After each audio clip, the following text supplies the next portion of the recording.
परतीच्या पावसाने राज्यामध्ये धुमाकूळ घातला आहे आणि याच अनुषंगाने सध्या पुणे जिल्ह्यात रेड अलर्टसुद्धा जारी केला आहे आणि यामुळे गेल्या 24 तासापासून भीमाशंकरचा परिसर असेल, माळींचा परिसर असेल, या भागामध्ये जोरदार पाऊस सुरू आहे आणि हा पाऊस सुरू असल्यामुळे डिंबे धरणातून मोठ्या प्रमाणामध्ये जो पाण्याचा विसर्ग आहे तो खरं तर सोडण्यात आलेला आहे। जवळजवळ सुमारे 32,000 क्युसेक्सने पाण्याचा विसर्ग सोडल्यामुळे ही जी घोड नदी आहे ह्या घोड नदी दुथरबा भरून वाहताना पाहायला मिळते।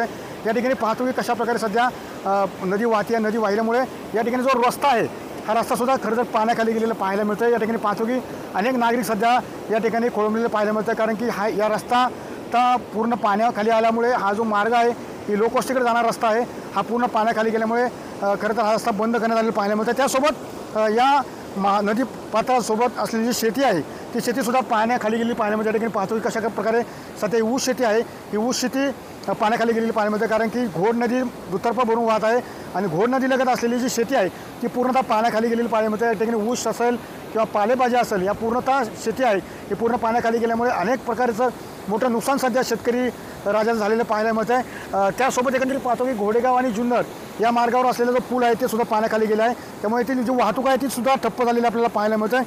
मात्र एकंदरीत सध्या घोड नदी पात्रात अजून जर विसर्ग वाढवला तर अनेक ठिकाणी घरामध्ये सुद्धा पाणी शिरण्याची भीती सध्या व्यक्त केली आहे, त्यामुळे प्रशासनाकडे सध्या सतर्क राहण्याचा इशाराही या ठिकाणी देण्यात आलेला आपल्याला पाहायला मिळतं आहे। त्यामुळे अभिषेक भागासाठी मी सुनील दिगळे, TV9 मराठी, घोडेगाव, पुणे।